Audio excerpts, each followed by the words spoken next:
तो कहीं ना कहीं इनके स्वभाव, अब हिरण्यकश्यप, उसका नाम हिरण्यकश्यप क्यों? हिरण्य कहते हैं स्वर्ण को, स्वर्ण की जो तकिया लगाता, मतलब इतना बड़ा भोगी है। लोग तो सोना गले में पहनते हैं, हाथ में पहनते हैं, पैरों में पहनते हैं, कानों में, वो तकिया ही सोने की लगाता है। इतना बड़ा भोगी है, इतना इतना भोग करता है, इसलिए उसका नाम क्या रख दिया? हिरण्यकश्यप। उसके छोटे भाई का नाम हिरण्याक्ष। आक्ष कहते हैं आंख को, और जो आंखों से केवल भोग की वस्तुओं को ही देखता है और खोज खोज करके उनको भोगता है, उसको हिरण्याक्ष। तो कहीं ना कहीं स्वभाव से राक्षसों के नाम रखे गए हैं। ऐसे स्वभाव वाले आज अनेक हैं। नाम उनका राम होता है, नाम उनका केशव होता है, नाम उनका माधव होता है, नाम उनका मधुसूदन होता है, नाम उनका रमेश होता है, महेश होता है, पर स्वभाव वही है जो रावण का था, वही है जो कंस का था, वही है जो हिरण्याक्ष हिरण्यकश्यप का था। क्यों नहीं आते राम जी फिर उनको मारने के लिए? इसलिए कलिकाल में भगवान ने कथा रूपी अवतार लिया। ये कथा अवतार है ठाकुर जी का। असंख्य लोग बैठते हैं यहां पर, और इन असंख्य लोगों में कहीं ना कहीं आप रावण नहीं है, आप कंस नहीं है, आपके भीतर एक स्वभाव के रूप में कंस आ चुका है। और उस स्वभाव को मारने के लिए वक्ता रूपी व्यास मंच पर बैठकर के श्रीमद् भागवत रूपी श्री कृष्ण, श्रीमद् भागवत रूपी नारायण से आज्ञा करता है, से निवेदन करता है कि सामने बैठे हुए राक्षस का वध कीजिए। और वो वक्ता के मुख रूपी म्यान से एक बाण शब्द का ऐसा छोड़ते हैं कि सामने बैठे हुए श्रोता के चित्त में जो राक्षस होता है उसका दहन हो जाता है। और कई बार सन्मुख बैठे नहीं, यूट्यूब पे बैठे बैठे कितनी बार इतने लोग कथा सुनते हैं, दूर देश, साथ साथ समुद्र पार, जिनकी कोई संभावना नहीं कि कभी हमसे मिल पाएंगे, हम उनसे मिल पाएंगे, लेकिन कभी टकरा जाते हैं और फिर जब मिलते हैं तो फिर रोने लगते हैं। महाराज जी एक बार वो प्रसंग सुना था, उससे ऐसा हो गया, सब बदल गया, सब परिवर्तित हो गया। आके देखो हमारे वृंदावन में 2:30 बजे महाराज, लाखों की तादाद में लोग खड़े होते हैं रोड पर। हमारे पूज्य श्री प्रेमानंद जी महाराज जब निकलते हैं, क्यों? उनकी वाणी, एक 10x10 के कमरा में बैठ करके जो बात बोल देते हैं, लाखों रावणों का वध कर देती है वो बात। कैसे? कलयुग में वाणी ही श्री कृष्ण है, कलयुग में वाणी ही श्री राम है। इसलिए भैया वाणी में ही नाम को विराजमान कीजिए, वाणी में नाम नहीं विराजे। आप मंदिर नित्य जाते हैं, नेत्रों में कृष्ण को विराजमान करते हैं, आप हाथों से उनकी सेवा करके अपनी त्वचा में कृष्ण को विराजमान करते हैं, आप परिक्रमा करके अपने तन में कृष्ण को विराजमान करते हैं, पर आपका परिवर्तन तभी होगा जब आपकी वाणी में श्री कृष्ण बैठ जाए। और वाणी में कहां से बैठेंगे? यहां से, यहीं से ही प्रविष्ट होंगे। इसलिए 2 चीजें, बस कर्ण रंध्र खुले रखो, यहां से वाणी को प्रविष्ट कराओ, प्रविष्ट करा करके जब हृदय का राक्षस मरेगा, तो जैसे ही राक्षस मरेगा, हमारे मन रूपी सिंहासन पर राक्षस बैठा था, राक्षस का वध ठाकुर जी करेंगे, तो राक्षस के हटते ही मन रूपी सिंहासन पर स्वयं ठाकुर जी बैठ जाएंगे। और ठाकुर जी जैसे सिंहासन पर बैठेंगे तो हमारे संपूर्ण देह का शासक कौन? ठाकुर जी। वो कैसे होगा? केवल कथा से, सत्संग से। एक काशी में एक ब्राह्मण रहते थे। बहुत साल बाद मुझको ये कथा याद आई है। मैंने शायद अपनी पहली कथा में ये कथा सुनाई थी, अपने जीवन की पहली कथा में ये कथा सुनाई थी, उसके बाद अब याद आ रही है। काशी में एक ब्राह्मण रहते थे, वो नित्य भागवत जी का पाठ करते थे। हम आपको भागवत जी की महिमा बता रहे हैं। नित्य भागवत जी का पाठ करते थे। श्रीमद् भागवत क्या है बंधुओं? साक्षात शब्दमय मूर्ति है श्री कृष्ण की। तेने यम वांगमयी मूर्ति प्रत्यक्ष कृष्ण एव ही। आप श्री राधा रमण लाल, श्री राधा वल्लभ लाल बिहारी जी को नहीं पहचान पाओगे यदि आप भागवत जी के आश्रय में नहीं आए हो। तो आप प्रभु श्री राम को नहीं पहचान पाओगे यदि मानस जी का आश्रय आपने नहीं लिया है। तो आप महादेव को नहीं पहचान पाओगे यदि शिव महापुराण के आश्रय में नहीं गए हो। तो आपको ग्रंथ का आश्रय तो लेना पड़ेगा। सीधी बात है भाई, एमबीबीएस डॉक्टर तभी बनोगे जब पढ़ाई की होगी, जब ग्रंथों का, जब उनके जो ग्रंथ होते हैं, उनके जो किताबें होती है उसका आश्रय लोगे, अध्ययन करोगे, तभी तो बन पाओगे डॉक्टर। प्रैक्टिकल बाद में है, थ्योरी पहले है। इसलिए हम लोग क्या है कि वैदिक सनातन धर्मी क्या है, हम लोग प्रैक्टिकल में पहले चले जाते हैं। अब लोग कुंभ में गोते तो इतने मार रहे हैं, उनसे पूछो इसका फायदा क्या है, इसका वर्णन कौन से शास्त्र में लिखा है, इसका नियम क्या है, इसका क्रम क्या है, ये नहीं पता। थ्योरी पढ़ी नहीं, सीधे प्रैक्टिकल में चले गए, लाभ नहीं मिलेगा। हमें बहुत संवेदना है और हृदय में बहुत पीड़ा भी है। इस बार मौनी अमावस्या पर जो महाकुंभ में जो हुआ, जो भी अव्यवस्था हुई।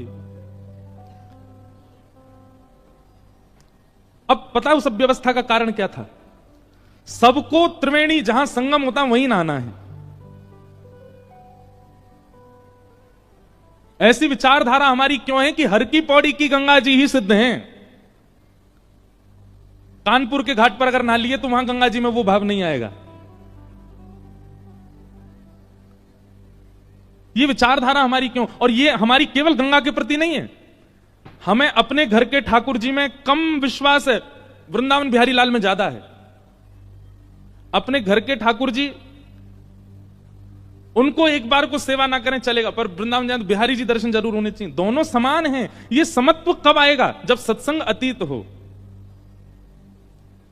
जब आपकी थ्योरी बढ़िया होगी तो प्रैक्टिकल अच्छा जाएगा ही। इसलिए हमारा आपसे निवेदन है, हम लोग बहुत धनवान हैं, सनातन धर्मावली हमारे लिए इतने शास्त्र प्रकट करके गए हैं श्री वेद व्यास जी महाराज। किसी एक शास्त्र को जीवन में, जीवन भर के लिए एक शास्त्र को प्रदान कर दीजिए, आपसे ज्यादा प्रसन्न व्यक्ति कोई नहीं होगा जीवन में। किसी एक शास्त्र को पूरा जीवन दे दीजिए, बस उस शास्त्र की कही मानिए बस। और सबसे सरल मानस जी हैं, रामचरितमानस हमारे मध्य प्रदेश में और पूर्वी उत्तर प्रदेश में तो मानस जी का पाठ घर घर में होता है। उन्हीं का आश्रय ले लीजिए। जब तक आप ग्रंथाकार का आश्रय नहीं लेंगे, आपको मूर्ति आकार ठाकुर जी में भाव उत्पन्न नहीं कर पाओगे आप। तो एक ब्राह्मण थे काशी में, वो नित्य भागवत जी का पाठ करते थे। और भागवत जी के पाठ के पीछे उनका उद्देश्य कोई पुण्य की प्राप्ति नहीं। सब लोग इधर देखो, इधर देखो, यहां देखो, ध्यानपूर्वक सुनो। चाहे ब्रह्मा जी आ जाए यहां पे, आपको देखना हमको ये। यत्र यत्र रघुनाथ कीर्तनम तत्र तत्र कृतमस्तकांजलिं बाष्पवारि परिपूर्ण लोचनम मारुतिम नमत राक्षसांतकम। एक बार हनुमान जी कथा सुन रहे थे। हनुमान जी कथा ही सुनते हैं। पूरी हनुमान चालीसा में गोस्वामी तुलसीदास जी महाराज ने सिंदूर चढ़ाने का वर्णन नहीं किया, लड्डू के भोग का वर्णन नहीं किया। इसका मतलब ये नहीं कि नहीं करो, करना है, सिंदूर चढ़ाना है, लड्डू का भोग लगाना है, अकहुआ के पत्ते चढ़ाने हैं, सब कुछ करना है। पर गोस्वामी जी ने एक भाव का वर्णन किया, क्या? प्रभु चरित्र सुनवे को रसिया। कथा सुनने के रसिया है हनुमान जी। तो एक बार हनुमान जी कथा सुन रहे थे और कथा में राम जी का इतना विरह हुआ हनुमान जी को कि दोनों भुजा उठा करके हनुमान जी रुदन करने लगे। राम जी से देखा नहीं गया। राम जी मन में सोचने लगे, हनुमान जी इतने विरह में हैं, चलो इनको दर्शन दे दो। और राम जी महाराज तुरंत कथा में प्रकट हो गए और विरह आतुर हनुमान जी के कंधा पे हाथ रख करके और ऐसे उनको कहने लगे, अरे पवन पुत्र, अरे श्री हनुमंत लाल, देखो मैं आ गया। हनुमान जी महाराज भाव में रुदन कर रहे थे। जैसे ही स्पर्श किया राम जी ने तो नेत्र खुल गए। नेत्र खुल करके पीछे देखा, पीछे देख करके बोले, भगवान आप अभी क्यों आ गए? राम जी बोले, भैया तुम इतने भाव में रो रहे थे, हमने सोचा जाके तुमको दर्शन दे दें। हनुमान जी बोले, आपसे मेरी प्रार्थना है 2 घंटा बाद मिलिएगा, अभी कथा रह गई है 2 घंटा की, अभी कथा सुनने दो मेरे को, कथा के बीच में मत आइए आप, कथा अभी 2 घंटा और सुनने, तब तक बाहर खड़े रहिए आप। राम जी बोले, अच्छा कथा इतनी प्रिय? हनुमान जी बोले, इस कथा से ही तो आप मिलते हो, और जिस साधन से आप मिलो उस बीच में आप भी आ जाओगे तो हम आपको भी नहीं देखेंगे, हम तो पहले कथा श्रवण करेंगे। तो इसलिए कथा के बीच में इधर उधर नहीं, सब लोग इधर देखो, सावधानी से सुनो। तो कथा ही नहीं आगे बढ़ रही हमारी। एक ब्राह्मण थे काशी में, वो नित्य भागवत जी का पाठ करते थे। उनका और कोई काम नहीं, बस गंगा तट पर बैठ करके भागवत जी का पाठ करना।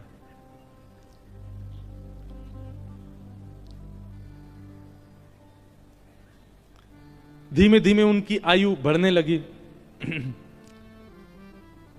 एक दिन परिवार के सब लोगों ने कहा, भैया ये कोई इनका काम धंधा शुरू करा दो, पूरे दिन पाठ करते रहते हैं भागवत जी का।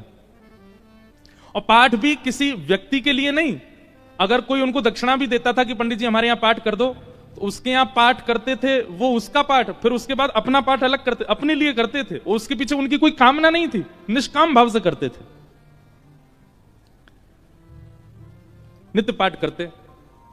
तो एक दिन घर के लोगों ने सबने कहा कि इनका ब्याह कर दो, ये करते धरते तो कुछ है नहीं, पूरे दिन पाठ में ही लगे रहते हैं, इनका ब्याह कर दो, पत्नी घर आएगी, अकल ठिकाने आ जाएगी। और सब घर के लोगों ने वो ब्राह्मण देवता का ब्याह कर दिया। पत्नी आ गई। कुछ दिन बाद पत्नी को भी पता लगने लगा कि ये कोई काम धंधा नहीं करते हैं, पूरे दिन केवल भागवत जी का पाठ करते हैं। बहुत प्रयास किया, लेकिन उसके बाद वो भी हार गई कि ये करेंगे नहीं, कहीं काम नहीं कर सकते, ये तो भागवत जी में ही लगे रहेंगे। तो आपत्तिकालीन गृहिणी परीक्षा, हमारे शास्त्र आज्ञा करते हैं कि घर में आई हुई आपत्ति के समय घर की गृहिणी की परीक्षा होती है। क्षमा कीजिएगा, घर में आई हुई आपत्ति के समय यदि गृहिणी ही हाथ खड़े कर दे तो फिर आपको ब्रह्मा भी नहीं बचा सकते। लेकिन घर में यदि कोई आपत्ति आ जाए और घर की नारी, घर की गृहिणी यदि वो अपना बल साध ले, वो ना टूटे, वो ना विचलित हो, चिंता मत कीजिएगा, आप उस संकट के सागर से निकल जाओगे। ये वेद प्रमाण है, ये शास्त्र प्रमाण बात है। इसलिए माताएं बहनों को एक बात हम कहें कि पति के ऊपर, बच्चों के ऊपर, परिवार के ऊपर कितने भी संकट आए, बाकी समय आप भले कितने भी आंसू बहाओ, लेकिन घर में आए हुए संकट के समय आप बस थोड़ा सा मजबूत हो जाइए, आपकी मजबूती से पूरा घर संभल जाएगा। आपत्तिकालीन गृहिणी परीक्षा।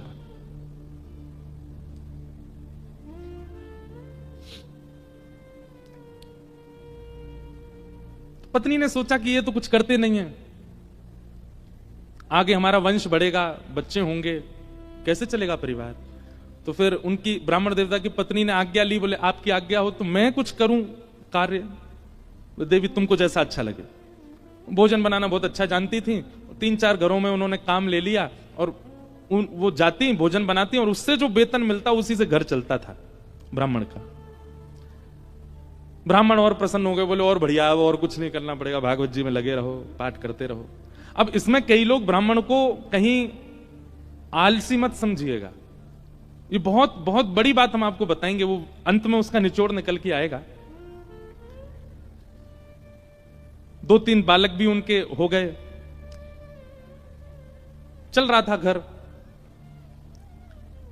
एक बार की बात, कुछ संतों का काशी में आगमन हुआ, संत आती रहते हैं काशी में,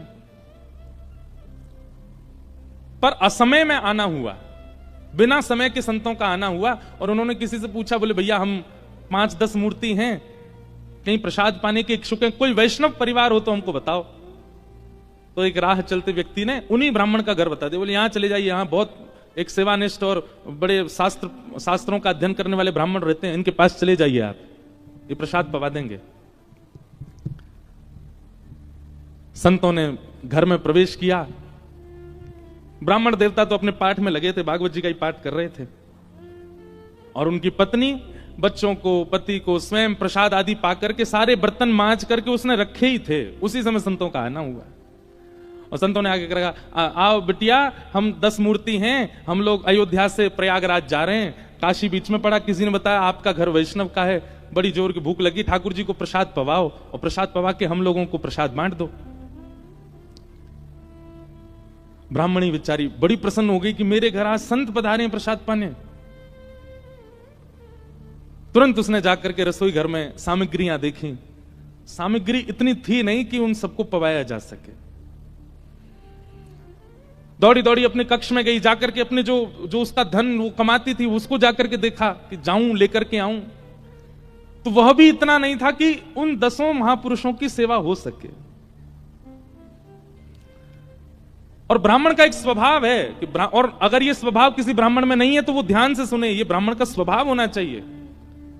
ब्राह्मण दान मिले तो लेने का अधिकारी होता है, पर मांगने का अधिकारी नहीं है। मांगे ना, ब्राह्मण का स्वाभिमान है, वो मांगता नहीं है और मांगना चाहिए भी नहीं।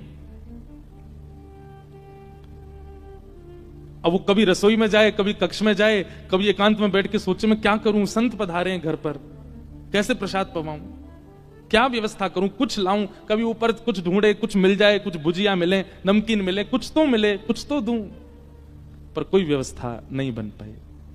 बार बार उसको यहां से वहां घूमते देख संत समझ गए कि हम गलत समय पे आ गए हैं। मुखमंडल बता देता है कई बार।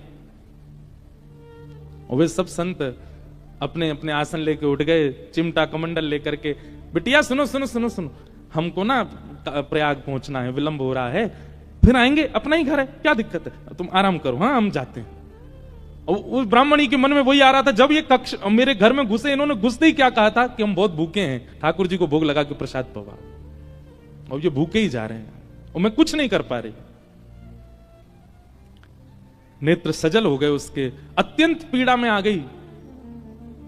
आज तक तो अपने पति से कुछ कहा नहीं था, पर आज कक्ष में प्रवेश करके ताम्रवर्ण आंखों का हो रहा था और बस चिल्लाने लगी, बोले तुमसे ब्याह किया मैंने, आपने जैसे चाहा वैसे रही मैं, आप नहीं करते कुछ तो घर घर जाके प्रसाद बना करके घर चलाती हूं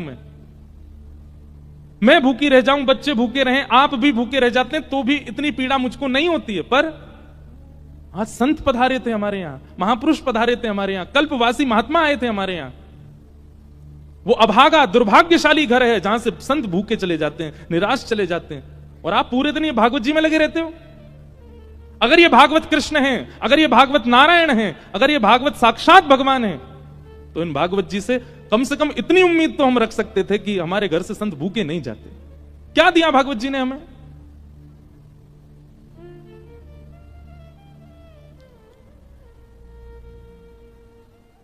ब्राह्मण बोले, देखो तुम मुझे कुछ भी कह लो, पर तुम जानती नहीं हो ये साक्षात कृष्ण हैं। मैं क्यों बचपन से आज तक भागवत जी के उन्हीं 18,000 श्लोकों का मुझे कृष्ण दिखते हैं, मुझे लीला दिखती है, मुझे श्यामा शाम का नित्य विहार दिखता है भागवत जी में, इनके विषय में कुछ मत कहो। ब्राह्मणी को और गुस्सा आ गया, भागवत जी की पोथी उठा करके और ब्राह्मण की गोद में पटक दी, बोले सुनिए, ये उठाइए भागवत जी और निकलिए, मैं अपना घर चला लूंगी, अपने बच्चों को पाल लूंगी, आप जिस समय भागवत जी को त्यागने का संकल्प ले लें तब लौट करके आइएगा। ब्राह्मण के नेत्र सजल हो गए, हृदय से लगा लिया भागवत जी को, निकल पड़े, घर से ही निकल गए और गंगा जी के तट पर जाकर के खूब रोए, खूब रुदन किया। हे भागवत महापुराण, हे साक्षात शब्द में कृष्ण, मेरी अभागा पत्नी है, वो आपके रूप स्वरूप को भी पहचानती नहीं है, पर हे करुणा निधान, आप कृपा करो। मैं कहूंगा भी तो भी वो अध्ययन नहीं करेगी, तो भी वो मुझसे कभी कथा नहीं सुनेगी, पर आप कृपा कीजिए और मेरी गृहिणी को अपने रूप का दर्शन करा दीजिए। प्रबल प्रेम के पाले पढ़कर हरि को नियम बदलते देखा, अपना मान टले टल जाए, पर भक्त का मान न टलते देखा। हमारे ब्रज के श्री बिंदु जी महाराज, उनका ये भाव है, प्रबल प्रेम के पाले पढ़कर हरि को नियम बदलते देखा, अपना मान टले टल जाए, पर भक्त का मान न टलते देखा। इतने में ही नन्हे से कन्हैया, ऊंची धोती पहनी, घुटने घुटने तक, नीचे के पांव ठाकुर जी के दिखाई दे रहे हैं, उनमें सुंदर सुंदर कड़ूला पहने, कड़ूलान में भी छोटे छोटे घुंघरू लगे हैं, कमर में करधनी पहनी है, करधनी में भी छोटी छोटी घंटी लगी है, गले में सुंदर दो हार पहने हैं, हाथों में बाजूबंद, ऐसे हाथों में कड़ूला, और सिर पर एक स्वाफा बांध करके सांवले सलोने कमल नेत्र ठाकुर जी प्रकट हो गए काशी में। लेकिन ब्राह्मण को नहीं दिखे अभी, बस कहीं हो गए प्रकट, और प्रकट होकर के एक डलिया उठा करके सिर पर रखी, और महाराज जैसे कोई बालक कुछ बेचने के लिए जा रहा हो, ऐसे ठाकुर जी उस डलिया को लेकर के ब्राह्मण के घर जा रहे हैं। ब्राह्मण के घर पहुंच गए, ब्राह्मण गंगा किनारे अभी रो रहा है, और उसके घर पहुंच करके बाहर से उसके गेट को खटखटाने लगे। ब्राह्मणी निकल करके बाहर आई, जैसे ही दरवाजा खोला, सांवरे सलोने नंद नंदन, अब वो क्या जाने की है नंद नंदन, बस उसको तो ये दिख रहा था कोई किसी मैया का सुंदर सा बालक है, श्रृंगार करके डोला गली में। जैसे द्वार खोला, द्वार खोल करके बोली, अरे बालक तुम कौन हो, कहां से आए हो, माताजी कहां तुम्हारी, पिताजी कहां, अकेले कहां घूम रहे हो, और ये इतनी भारी डलिया लेकर के कहां जा रहे हो। डलिया के ऊपर वस्त्र पड़ा था। तो ठाकुर जी एक हाथ से डलिया पकड़े, दूसरे हाथ से इशारा करके बोले, मानो इशारा कर रहे हैं हम गूंगे हैं, बोलना नहीं जानते। अच्छा गूंगे हो? ठाकुर जी बोले तो बोले फिर यहां क्यों आए हो? तो ठाकुर जी ने उसको इशारा किया, कुछ लिखने को दो, हम बताएं कौन है, कैसे आए। डलिया उठा करके ब्राह्मण देवता के घर के भीतर रखी और पर्चा लेकर के उस पर सुंदर लेखनी लिख करके और मोड़ करके ब्राह्मणी को दे करके और तुरंत ठाकुर जी पीछे मुड़े चले गए। ब्राह्मणी पत्र पढ़ने लगी, इतने तो ठाकुर जी वहां से अंतर ध्यान चले गए। अब ब्राह्मणी देखती रही, दूर दूर तक ठाकुर जी दिखे नहीं। क्या लिखा था उस पत्र में?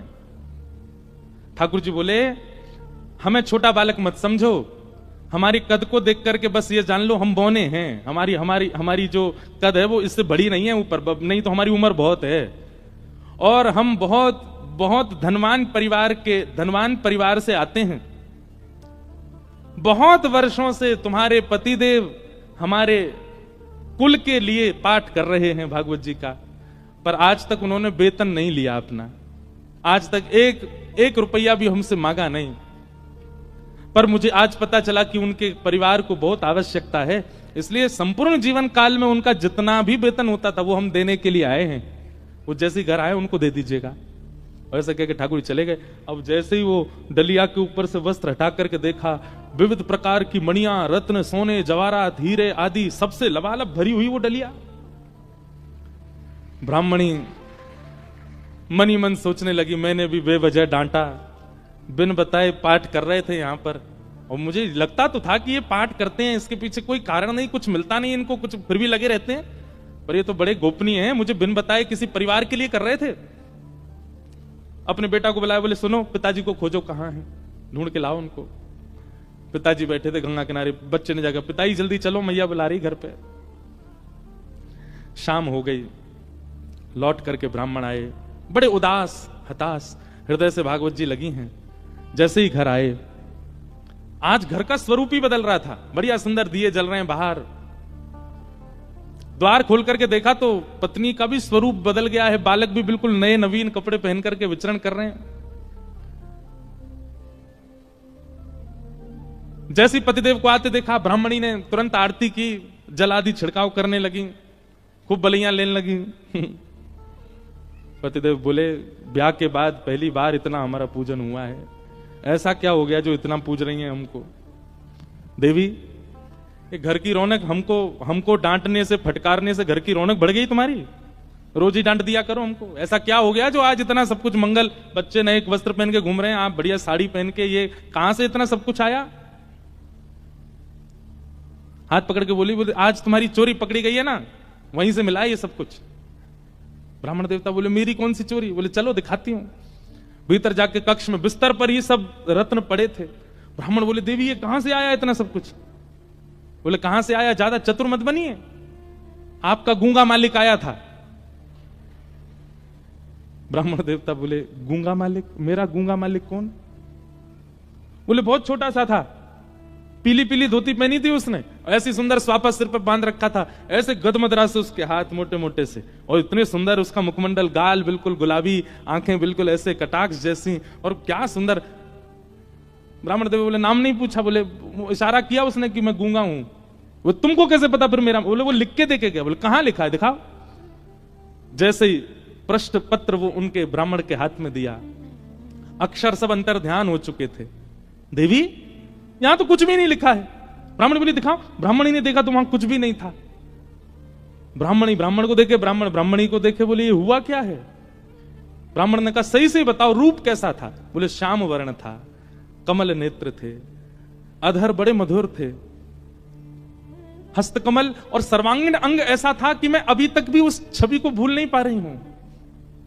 एक अद्भुत सी सुगंधी आ रही थी जब वे आए थे घर पर, और बहुत देर तक तो मैं उनके रूप का ही चिंतन करती रही।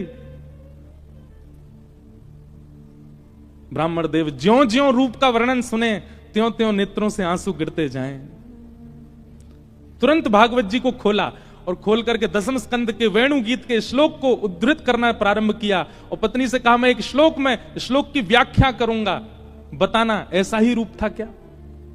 कि वरहा पीडम नटवर वपु कर्णयो कर्णकारम विभ्रदवासः कनक कपिसं वै जयन्तीं च माला रन्ध्रान् वेणुवधर सुधया पूरयन् गोपवृन्दै वृन्दारण्यं स्वपदरमणं प्राविशद गीति कीर्ति। उन्होंने एक ही कान में कुंडल पहना था, एक ही कान में कन्नेर का पुष्प लगा था। ब्राह्मणी बोली हाँ हाँ, एक कान में कन्नेर का पुष्प था, गले में 2 स्वर्ण की माल और उसके साथ एक वैजंती माला थी। ब्राह्मणी बोली हाँ, उनके गले में वैजंती माला भी थी।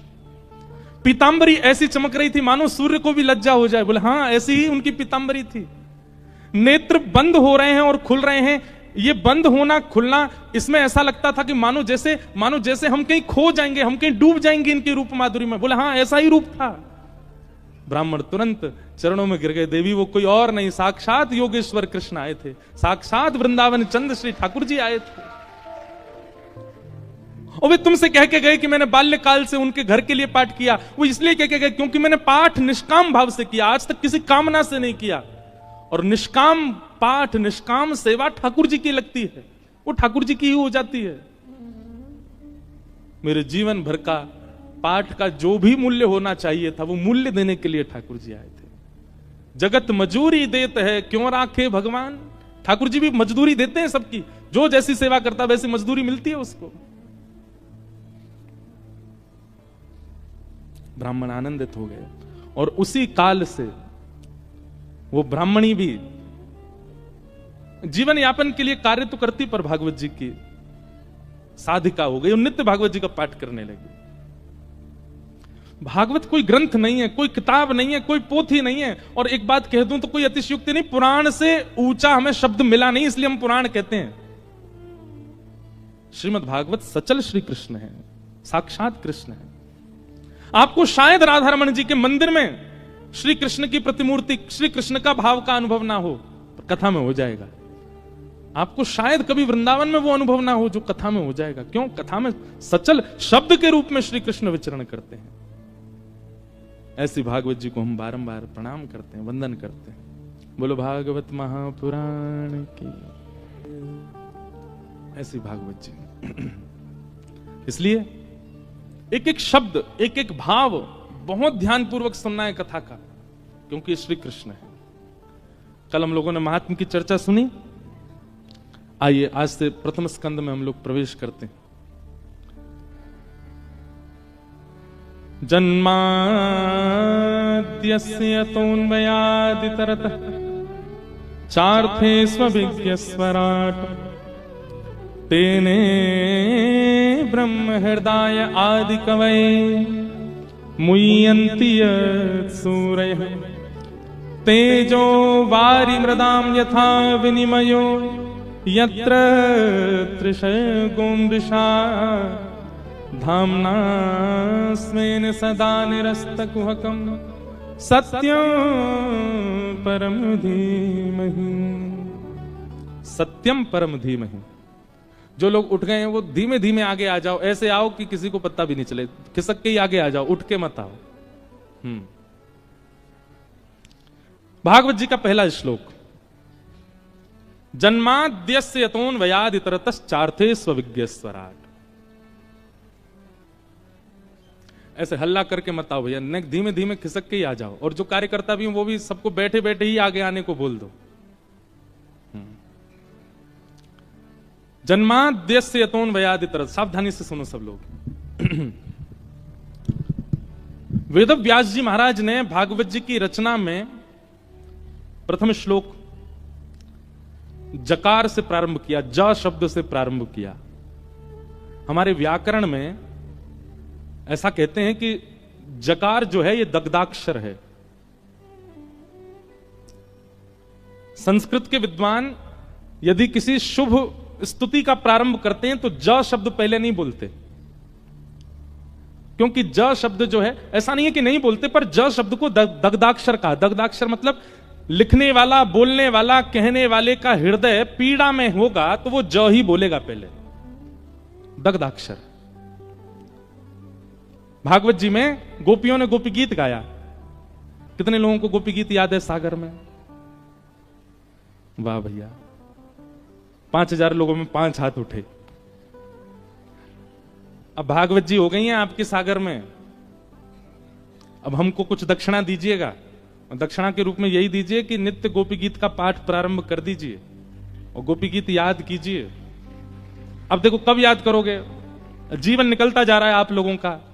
कई लोग तो बिल्कुल बिल्कुल बाउंड्री पे ही खड़े हैं। वैसे तो एक बात देखी जाए, बाउंड्री पर हर व्यक्ति खड़ा है, हर व्यक्ति बाउंड्री पर। कब उसका अंत हो जाए कोई जानता है क्या? इसलिए भैया जीवन में अब तक आपने सब करके देख लिया, गुलाब जामुन खा के देख लिया, रसगुल्ला खा के देख लिया, जलेबी खा के देख लें, और आपके सागर की कोई प्रसिद्ध मिठाई हो तो वो भी खा के देख लें, मध्य प्रदेश का कुछ प्रसिद्ध हो तो वो भी खा के देख लिया।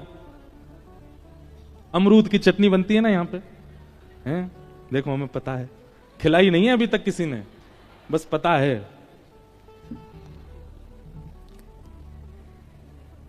हम आए हैं दमोह, दमोह में कथा हुई थी कुछ वर्ष पहले, वो आयोजक भी आए आज बेचारे कथा में, जो दमोह में कथा कराए थे। तो आपने सब कुछ करके देख लिया, आपने भोग भोग के देख लिए, रोग रोग के देख लिए, योग योग के देख लिए, सब कुछ करके देख लिया। अब बचा कुचा जीवन भी ब्रजवासी आयो है आपके नगर में, या की बात मान के देख लो। गोपी गीत याद कीजिए और नित्य गोपी गीत अपने घर के ठाकुर जी को सुनाओ। नहीं तो यहां अगर आपका आने का क्रम नित्य है, बालाजी को सुनाओ गोपी गीत। गोपी गीत का प्रारंभ भी जयति तेधिकम ज से ही होता है। क्यों? क्योंकि ठाकुर जी अंतर ध्यान हो गए हैं और उस समय में गोपियां विरही होकर के ठाकुर जी को पुकार रही हैं, इसलिए ज शब्द से प्रारंभ हुआ गोपी गीत का भी।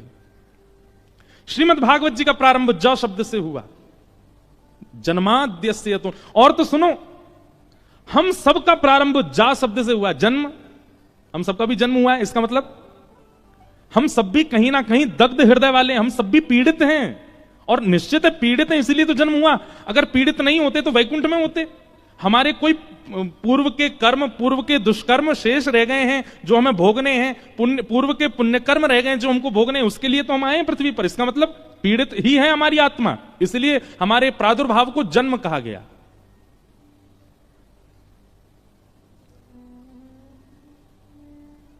तो ज शब्द से प्रारंभ संस्कृत के रूप में तब किया जाता है जब हृदय पीड़ा में हो।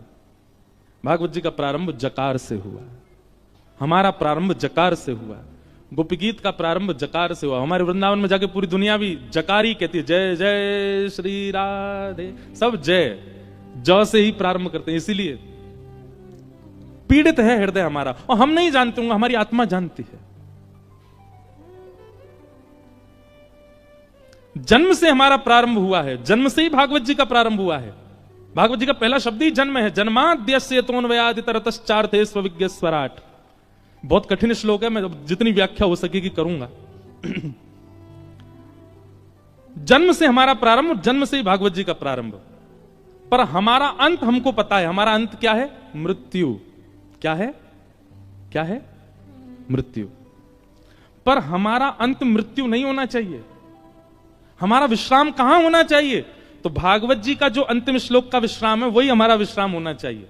जब भागवत जी के पहले श्लोक का पहला शब्द हमारा प्रारंभ है, तो भागवत जी के अंतिम श्लोक का अंतिम शब्द हमारा विश्राम होना चाहिए। और विश्राम, अंतिम श्लोक क्या भागवत जी का? नाम संकीर्तनम यस्य सर्व पाप प्रणाशनौ प्रणामो दुख समनस्तम नमामि हरिम परम। अंतिम शब्द क्या है? हरिम परम। क्या है? हरिम परम। हमारा विश्राम मृत्यु नहीं है, हमारा विश्राम अर्थी नहीं है, हमारा विश्राम चिता नहीं है, हमारा विश्राम हरिम परम, हरि परमात्मा के श्री चरण, वही हमारा विश्राम। वहां हमारा इतरवंश महाप्रभु बैठे हैं मंच पर, इनका विश्राम हरिम परम, श्री राधा वल्लभ जी के चरण। स्वामी श्री हरदास जी विराज रहे हैं, आपका विश्राम हरिम परम। यहां श्रीमद वल्लभाचार्य जी, इनका विश्राम हरिम परम। भक्तिमती मीराबाई, उनका विश्राम हरिम परम। गोस्वामी तुलसीदास जी महाराज, उनका विश्राम हरिम परम। कालिदास का विश्राम हरिम परम। हमारा विश्राम शमशान घाट। हमारा विश्राम हरिम परम क्यों नहीं है? आज लिख लीजिए, कथा सुनने का, कुंभ स्नान करने का, नाम जप करने का, तिलक लगाने का, संत जनों को प्रणाम करने का, पुण्य करने का एक ही उद्देश्य है, हरिम परम की प्राप्ति होगा। आपके उद्देश्य अनेक रहे हैं। कभी आपका उद्देश्य बहुत अच्छे कॉलेज में पढ़ने का था, कभी बहुत अच्छे स्कूल में जाने का था, बहुत धन कमाने का था, कोई गाड़ी खरीदने का था, किसी कन्या से ब्याह करने का था, किसी पुरुष से ब्याह करने का था, किसी पदवी को प्राप्त करने का था। पर अब आप कथा में बैठे हो और नियमित 7 दिन का संकल्प लेके बैठे हो, तो आपका उद्देश्य बाकी सब किनारे, हरिम परम। और उस हरिम परम को प्राप्त करने के लिए जो आवे, चाहे उसके लिए मुझे अच्छी यूनिवर्सिटी में पढ़ना पड़े, अच्छे कॉलेज में जाना पड़े, खूब धन कमाना पड़े, अच्छा घर बनाना पड़े, पर सबके पीछे उद्देश्य क्या होना चाहिए? हरिम परम। यही कथा का उद्देश्य। आप विवाह भी इसी भाव से कर रहे हो कि पत्नी के सहित हरिम परम। बालक भी इसीलिए प्रकट हुए हैं घर में कि बालकों सहित हरिम परम। आप वकील भी इसीलिए बने हो, नेता भी इसीलिए बने हो, वाइस चांसलर भी इसीलिए बने हो, चार्टर्ड अकाउंटेंट भी इसीलिए बने हो कि हरिम परम, इसके माध्यम से भी, माध्यम सब बन जाएं पर उद्देश्य हरिम परम। आपको कुछ नहीं करना पड़ेगा, सब अपने आप, सब भक्ति में हो जाएगा। आपकी पढ़ाई भक्ति में हो जाएगी, आपकी इंजीनियरिंग भक्ति में हो जाएगी, आप नेता हैं, आपका नेता स्वरूप भक्ति में हो जाएगा, सब कुछ भक्ति में होता चला जाएगा। सब भक्ति में होने का मतलब सब पवित्र होता चला जाएगा। आपका विवाह पवित्र हो जाएगा, सब कुछ पवित्र हो जाएगा। उद्देश्य यदि श्यामा श्याम है तो, उद्देश्य यदि ठाकुर जी है तो, सबसे प्राप्त क्या करना है? ठाकुर जी को, हरिम परम। ये उद्देश्य मान लीजिए। कई लोग हम तो केवल कथा कहना जानते हैं, पर कई लोगों को लगता है ये बाबा जी कुछ जानते होंगे। एक माता जी अभी मिली मुझको बोलती हैं, प्रणाम करें बाबा, मेरे मन में क्या चल रहा है। अब मैं अपने संग पंडित जी को देखूं, मैंने कि क्या बोलूं इनको। मैंने कि मैया हम वो वाले बाबा नहीं है, हम तो केवल कथा सुनाते। नहीं तिलक लगा रखा है आपने, हाँ धोती पहनी है। अरे भैया, मैंने हमसे केवल कथा कहनी आती है और कुछ नहीं मेरे मन में क्या चल रहा है बताओ। फिर हमको 2-4 बातें तो पता ही हैं, वो सबके मन में होती हैं। मैंने कहा आप बहुत पीड़ा में हो। दुनिया आपके साथ अच्छा व्यवहार नहीं करती। आंखों से आंसू आने लगे मैया के, जय हो बाबा। अरे मैंने कि मैया राधे श्याम जपो, जीवन एक परीक्षा है। परीक्षा पत्र को देख करके घबराते तो सारे बालक हैं, पर जिसका अध्ययन, जिसका स्वाध्याय उचित होता है, तुरंत कलम उठा के लिखने लग जाता है, बढ़ता है आगे, सोचता है, विचार करता है, करने लगता है। और जिसका स्वाध्याय अच्छा नहीं है, वो इधर उधर ही देखता रहेगा, उसके में से देख लूं, यहां से देख लूं, वहां से। ठीक वैसे ही इस संसार में हमारी जो जीवन में आने वाली परिस्थितियां परीक्षा हैं। जिसका कथा रूपी, जिसका सत्संग रूपी स्वाध्याय अच्छा होगा, वो जीवन में आने वाली परीक्षा को पार करने लगेगा। और जिसके जीवन में सत्संग ही नहीं होगा, वो इधर उधर ही देखता रहेगा। मेरे जीवन में संकट आ गए, क्या करूं बाबा, मेरे मन में क्या बताओ। सत्संग बहुत बलवान है, आश्रय लेके तो देखो। उद्देश्य आपका क्या हो? हरिम परम, और कुछ नहीं।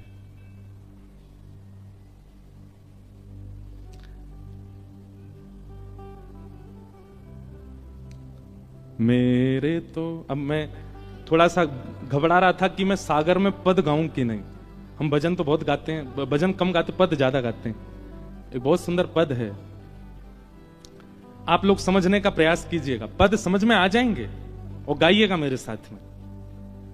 मेरे तो गिरधर ही गुणगान, मेरे तो गिरधर ही गुणगान। इस पद का अर्थ क्या है? मेरा उद्देश्य कुछ और नहीं है, केवल गिरधर के गुणगान। मैं कर्म भी इसीलिए कर रहा हूं, मैं खा भी इसीलिए रहा हूं, मैं सो भी इसीलिए रहा हूं, मैं पहन भी इसीलिए रहा हूं कि गिरधर मिले। ऐसा उद्देश्य बना लीजिए। काम करते चलो, नाम जपते चलो, हर समय कृष्ण का ध्यान धरते चलो, मुरली वाले को मन से रिझाते चलो, कृष्ण गोविंद गोपाल। सुख में फूलो मती, दुख में भूलो मती, प्राण जाए मगर नाम भूलो मती, काम की वासना को मिटाते चलो, कृष्ण गोविंद गोपाल। मेरे तो गिरधर ही गुणगान, मेरे तो गिरधर ही गुणगान, मेरे तो गिरधर ही गुणगान, मेरे तो गिरधर ही गुणगान। यह मूरत खेलत नैननु में,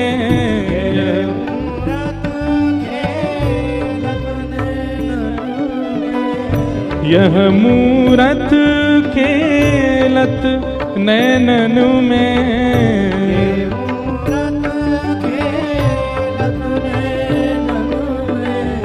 यही हृदय में ध्यान हो, यही हृदय में ध्यान, यही हृदय में ध्यान हो, यही हृदय में ध्यान। मेरे तो गिरधर ही गुणगान, मेरे तो गिरधर ही गुणगान, मेरे तो गिरधर ही गुणगान, मेरे तो गिरधर ही गुणगान। प्यारे गिरधर लाल की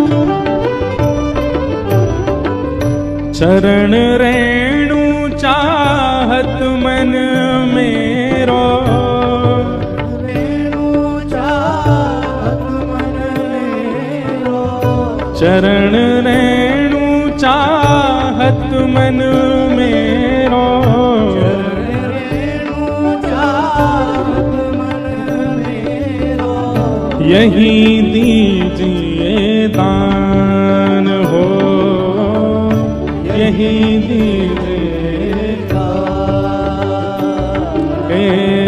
कृष्णदास को जीवन गिरधर, कृष्णदास को जीवन गिरधर, हम सब को है जीवन गिरधर, हम सब को है जीवन। कैसे गिरधर?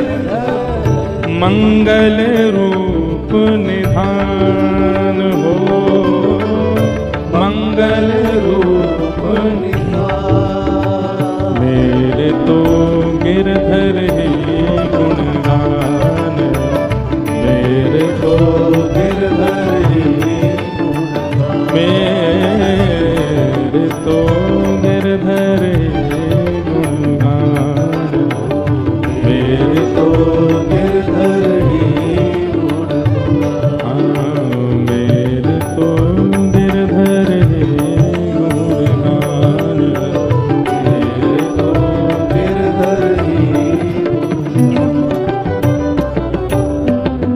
हमारे ब्रज में कृष्णदास अधिकारी हुए एक, वो कृष्णदास अधिकारी जी ये पद गा रहे हैं।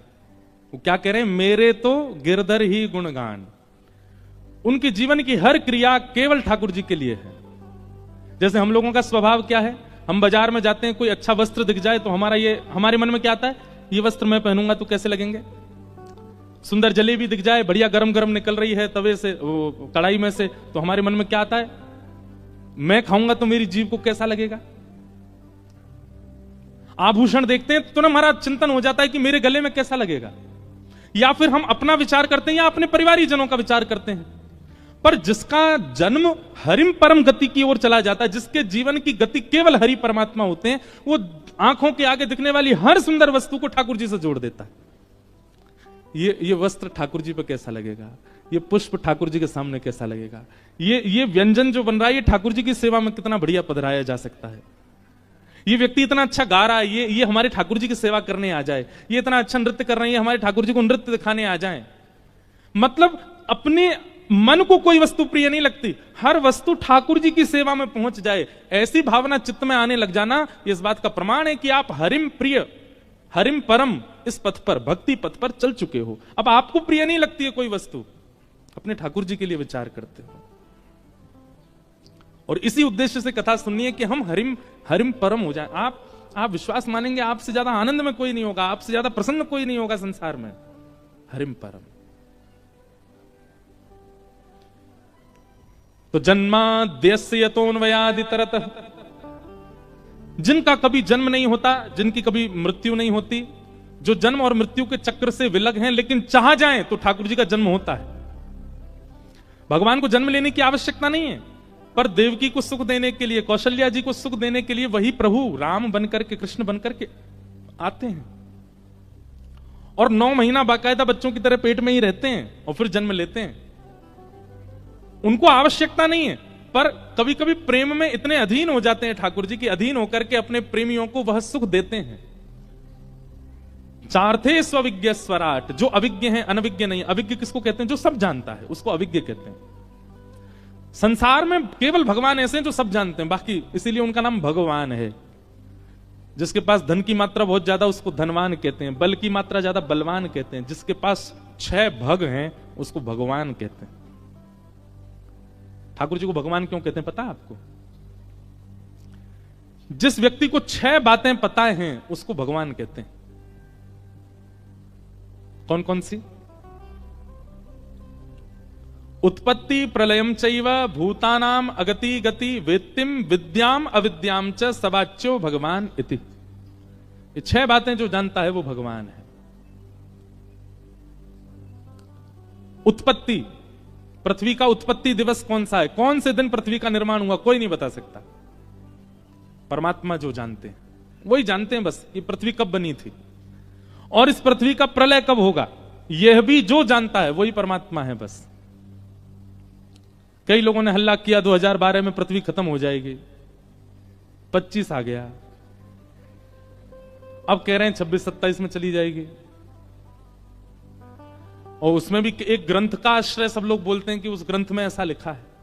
हम किसी ग्रंथ की, किसी किताब की निंदा नहीं कर रहे हैं, पर यह बात शास्त्र प्रमाण है कि पृथ्वी का प्रलय कब होगा ये दुनिया में सब प्रिडिक्ट करते रह जाएंगे, लेकिन किसी को पता नहीं चलेगा। इस प्रिडिक्शन में आपकी सारी विद्याएं फेल हो जाएंगी कि पृथ्वी का प्रलय कब होगा। उत्पत्ति और प्रलय केवल और केवल परमात्मा जानते हैं, वो किसी से शेयर भी नहीं करते इस बात को, केवल उन्हीं को पता है। तो ये 2 बातें, और कौन सी 2 बातें? भूतानाम अगति गति, हमारी गति और अगति, हमारी गति और दुर्गति जिसको पता है वो परमात्मा।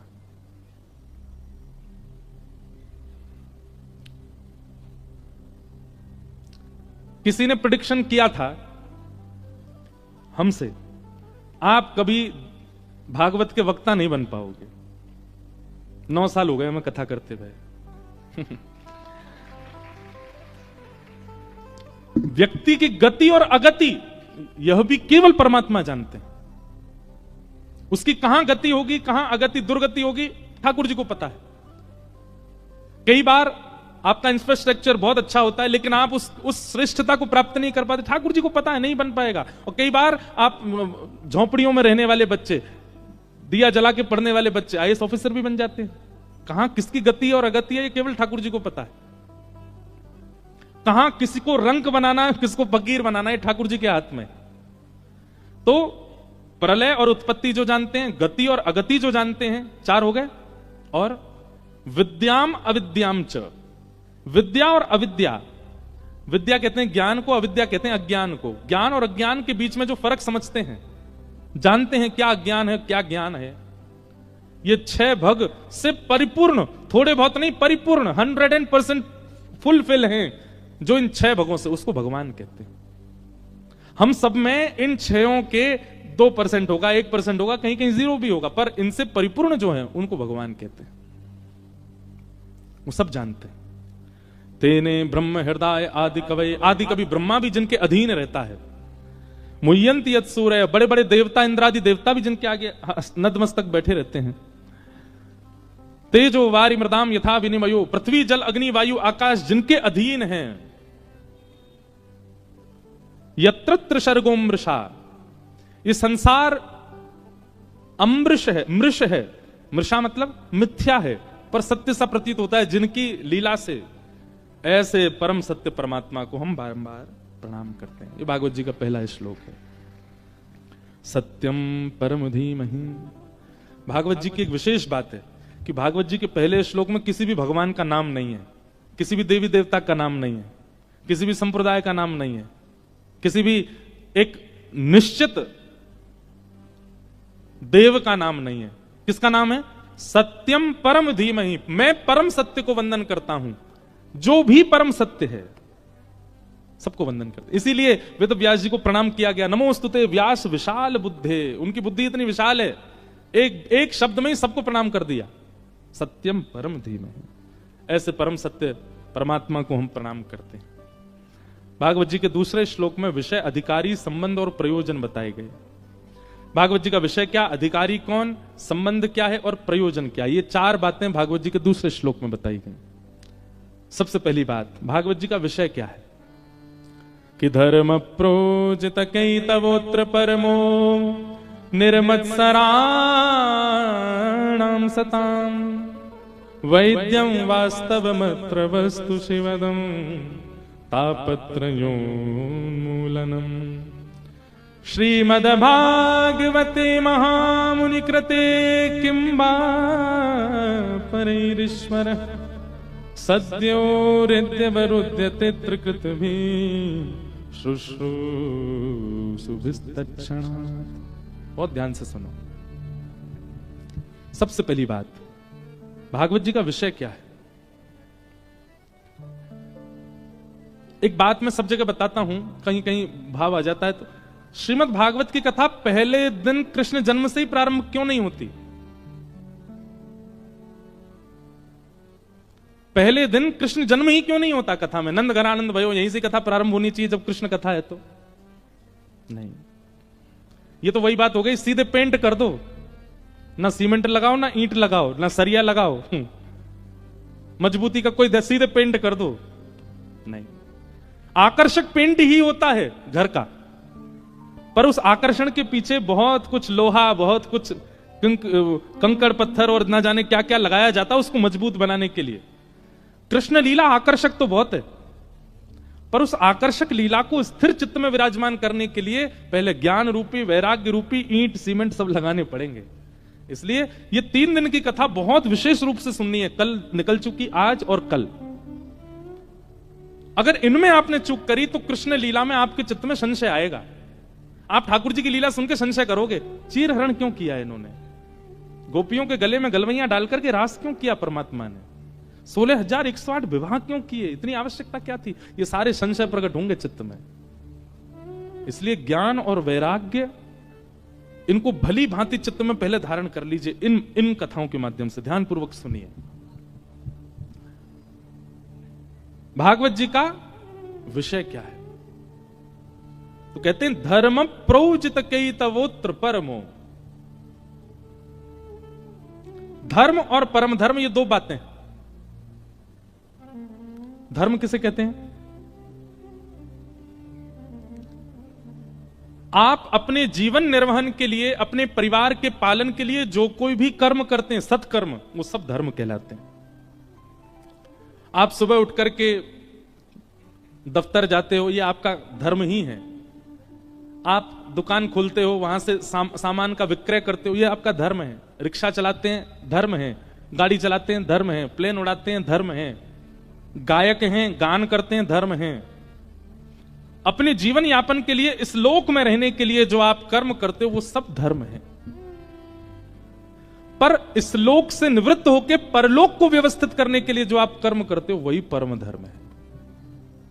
आपने इस लोक को तो पवित्र बना लिया, इस लोक को तो सार्थक कर लिया, घर बना लिया, ब्याह कर लिया, बच्चे अच्छे खानदान में चले गए, बढ़िया पढ़ाई लिखाई हो गई, सब कुछ व्यवस्थित हो गया, माता पिताओं की इच्छा पूर्ति हो गई, सब कुछ व्यवस्थित कर दिया। ये आपका धर्म है, इस लोक में सब व्यवस्थित करना। पर इस लोक की व्यवस्था के साथ साथ आगे की व्यवस्था को भी देखते रहना, वही परम धर्म है। उसको परम धर्म कहते हैं। कोई व्यक्ति सागर से वृंदावन जावे, अब सागर में तो प्रसाद उसने पा लिया, लेकिन इस लंबे सफर में बीच में कहीं और भी तो प्रसाद की व्यवस्था रखता है ना। नमकीन रख लेगा, घर से कुछ बना के ले जाएगा, चूड़ा ले जाएगा, रोटी ले जाएगा, कुछ भी बना के ले जाएगा। रास्ते में हमको भूख प्यास लगेगी तो क्या पाएंगे, साथ में बच्चे इनको क्या पवाएंगे। तो आपने घर पे जो प्रसाद पाया वो आपका धर्म है, पर आप आगे की व्यवस्था संग लेकर के चल रहे हो, ये परम धर्म है। इस संसार में व्यवस्थित होना धर्म है, पर इस संसार में व्यवस्थित होते होते उस लोक की भी व्यवस्था करना वो परम धर्म है। और श्रीमद् भागवत सुनने वाला, कहने वाला, कराने वाला उस व्यक्ति के चित्त में परम धर्म की मात्रा अति होनी चाहिए। परम धर्म, इसका मतलब यह नहीं कि अपना धर्म पहली सिद्धि है, परम धर्म दूसरी सिद्धि है। आप सीधे दूसरी सिद्धि पर नहीं चढ़ सकते, बहुत दूरी है, इतना कद नहीं है आपका। आपको पहले धर्म संवारना पड़ेगा, और धर्म रूपी सिद्धि पर चढ़ के कई बार आप एक सिद्धि पर खड़े होकर दूसरी सिद्धि पर भी पांव रख लेते हैं। तो धर्म के साथ परम धर्म, ये दोनों निभाने हैं, यह लोक भी परलोक भी। यह लोक कैसे सुधरेगा? आज सुबह एक सज्जन मिलने आए थे हमसे, बहुत अच्छे, उन्होंने 5 सूत्र बताए थे। मैंने कहा तो था कि लिख के दीजिए मुझे। आए हैं वो, हाँ, तो उनसे कहेंगे कि दीजिएगा, कल मैं कहूंगा। वो बिल्कुल धर्म की परिभाषा है। अच्छा, हमारे पंडित जी ही धर्म समझ रहे हैं, दुनिया को बता दो, ला दो। बहुत अच्छे 5 सूत्र बताए, हमारे सरसंग चालक जी के भाव थे। धर्म क्या है? ये 5 सूत्र, ये धर्म है। हमें समझना परम धर्म है, लेकिन उससे पहले धर्म समझना है। भागवत जी का उद्देश्य परम धर्म है, पर उससे पहले धर्म जानना पड़ेगा। अच्छा, धर्म की एक सरल परिभाषा क्या है? धार्यते इति धर्म, धारण करने को धर्म कहा जाता है। एक पात्र है, उस पात्र में लड्डू डाल दो, उस पात्र में दही डाल दो, उस पात्र में चीनी डाल दो, उस पात्र की जितनी योग्यता है उतना सामान डालते रहो, सबको धारण करेगा, यही धर्म कहलाता है। अपने पात्र के अनुसार वस्तुओं को धारण करना, समाज को धारण करना, परिवार को धारण करना, अपने जीवन को धारण करना, पत्नी के जीवन को धारण करना, बच्चों के जीवन को धारण करना, इन सबको व्यवस्थित रूप से धारण करने को ही धर्म कहते हैं। बहुत ध्यानपूर्वक सुनिएगा सब लोग।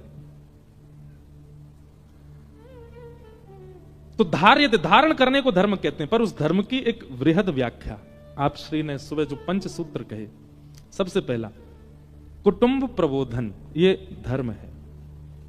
कुटुंब प्रबोधन में क्या आता है?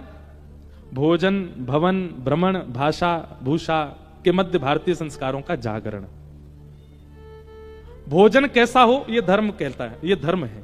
भोजन कितने बजे हो, यह भी धर्म है। भोजन में क्या पाएं, यह भी धर्म है। थोड़े युवा लोग जो यहां बैठे हैं, बुरा नहीं मानिएगा, पर जब आप वो वाली रोटी खाते हो जो लंबी खिंचती है, हमारे शास्त्रीय अनुसार भोजन वो होना चाहिए जो हाथ से तोड़ा गया और मुख पर जाने के बाद दोबारा हाथ में ना आवे थाली तक, उसको भोजन कहते हैं। किसको भोजन कहते हैं? जो मुख से लगने के बाद दोबारा हाथ में शेष ना आवे, नीचे तक मुख में ही चला जाए। आप कभी दक्षिण भारतीय लोगों को देखेंगे ना, वहां पे ज्यादातर लोग भात खाते हैं या इडली खाते हैं, साग के साथ, सूप के साथ, वो क्या बोलते हैं उसको, क्या बोलते हैं, सांबर के साथ। सागर वाले भी दक्षिण भारतीय हो हैं, सांबर के साथ खाते। कैसे खाते हैं पता है? ऐसे पूरा मिला लेंगे, और मिलाने के बाद वो मुख में उंगली नहीं छूने देते, ऐसे ही पाते हैं।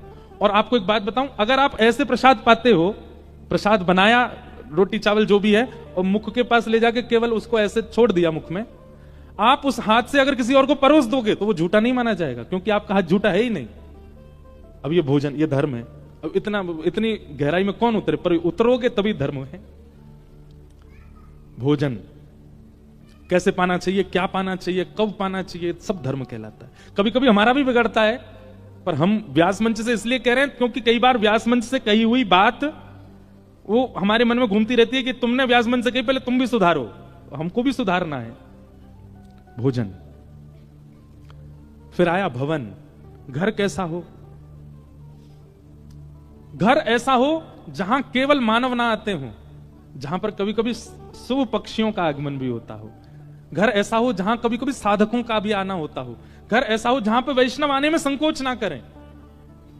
भवन ऐसा बनना चाहिए। हम लोग आजकल लोग भवन किस भूमिका से बनाते हैं? मेरी बेटी कैसे रहेगी, बेटा कहां रहेगा, मां कहां रहेंगी, पिताजी कहां रहेंगे, बच्चे कहां रहेंगे, सबकी भावना से घर बनता है। इसीलिए संत नहीं आते उसमें। किस भावना से घर बने? सबसे पहले विचार यही किया कि अगर सागर में कोई वैष्णव आ गए तो वो कहां रुकेंगे, उनके लिए एक स्थान। हमारे ठाकुर जी कहां विराजेंगे?